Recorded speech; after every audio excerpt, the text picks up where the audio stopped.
Bismillah, Assalamualaikum warahmatullahi wabarakatuh. Alhamdulillah, wassalatu wassalamu ala rasulillah. Ini adalah suasana salat Jumat, sahabat filah. Semoga Allah menerima amal ibadah sahabat filah semua.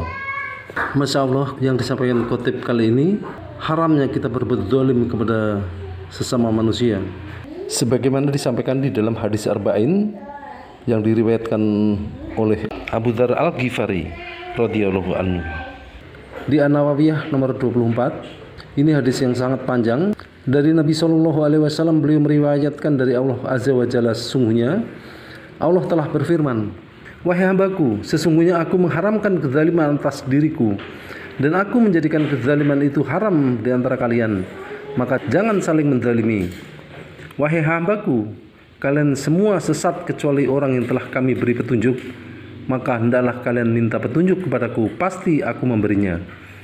Wahai hambaku, kalian semua adalah orang yang lapar kecuali orang yang aku beri makan, maka hendaklah kalian minta makan kepadaku, pasti aku memberinya.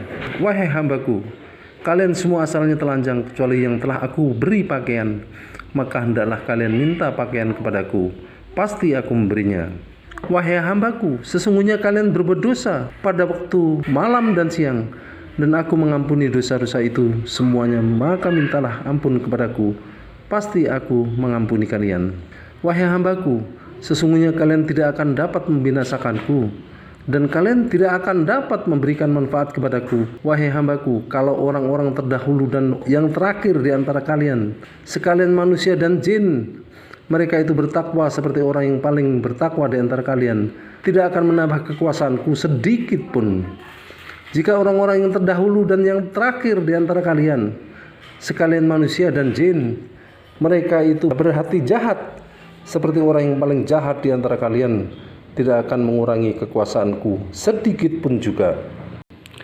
Wahai hambaku, jika orang-orang terdahulu dan yang terakhir di antara kalian, sekalian manusia dan jin yang telah di bumi ini meminta kepadaku, lalu aku memenuhi seluruh permintaan mereka, tidaklah hal itu mengurangi apa yang ada padaku, kecuali sebagaimana sebatang jarum yang dimasukkan ke laut.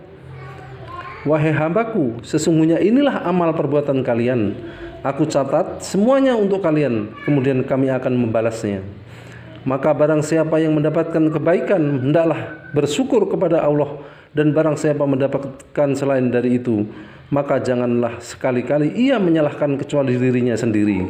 Hadis ini diriwayatkan Muslim nomor 6737.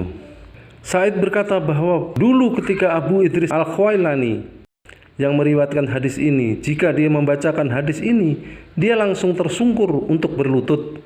Lihat Jami' al-Ulum wa al-Hikam 2 ayat 33. Kami katakan, suatu pelajaran penting dari kisah ini, lihatlah bahwa para salaf dahulu, hati-hati mereka lebih terpengaruh dengan hadis Nabi Shallallahu Alaihi Wasallam karena kandungannya yang sangat mendalam dan begitu mengena.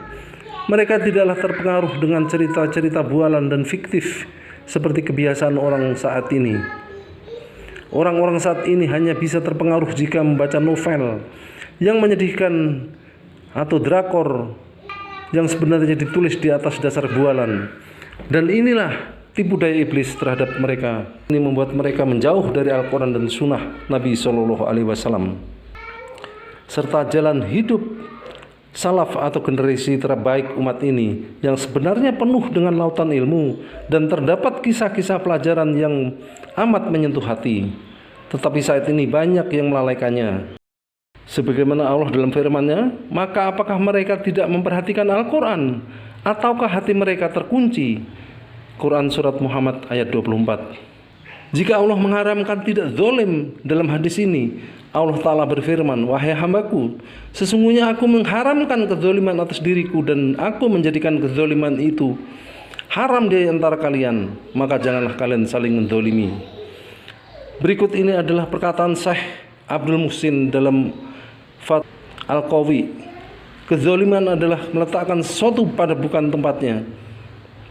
Allah telah mengharamkan kezaliman atas dirinya sendiri dan menghalanginya dari dirinya, padahal Allah itu memiliki kudrah, kemampuan, namun tidak ada kezaliman dari Allah selamanya. Hal ini disebabkan karena kesempurnaan kejadian Allah tabaraka wa ta'ala. Sebagaimana Allah dalam firman-Nya, dan Allah tidak menghendaki berbuat kezaliman terhadap hamba-hambanya. Quran Surat Al-Mu'min ayat 31. Hadis yang panjang ini diriwayatkan oleh Abu Dzar Al-Ghifari. Beliau adalah Jundub bin Junadah Al-Ghifari radhiyallahu anhu, yang merupakan salah satu ashabikul awalun, sahabat yang pertama kali masuk Islam dan terhitung sebagai sahabat nomor 5 atau nomor 6 yang pertama kali masuk Islam, dan wafat pada tahun 32 Hijriah. Semoga hadis tentang kezaliman ini bisa menjadi pelajaran bagi diri kami sendiri dan sahabat filah semua. Maka berhati-hatilah kita dalam bermuamalah, terutama kepada sesama manusia, karena sebagaimana firman Allah tadi, bahwa Allah sendiri mengharamkan kezaliman pada dirinya. Karenanya Allah melarang hambanya berbuat zalim kepada orang lain. Semoga ini bermanfaat. Kurang lebihnya mohon maaf. Wabillahi taufiq wal hidayah. Wassalamualaikum warahmatullahi wabarakatuh. Barakallahu fikum.